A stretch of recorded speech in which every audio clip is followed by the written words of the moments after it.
Hello everybody, welcome back. Today as well we have got you another video. In this video I'll show you how you can add a payment method on Google Play.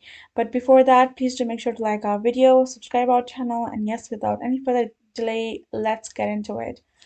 For that, you can also do it from your mobile phone itself. Go ahead, open up Google Play Store in your mobile phone, or you can access Google Play from your computer as well. Now go to your profile and tap on it and tap on payments and subscription. Same process, same steps for the mobile phone as well. Immediately you will find this kind of interface with payment method, subscription, budget, and order history. Again, we have to switch to payment methods where we will find add credit or debit card option. Tap on it.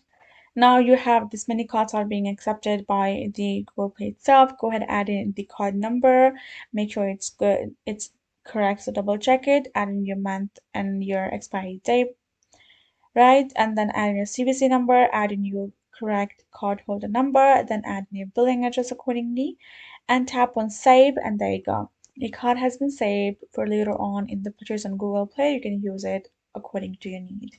Now you can do that as many times as you want. Now you can again change your card as well later, or you can add another one. But that's it for this video. Hope this video helped. Thank you so much for watching. I'll see you guys in our next video.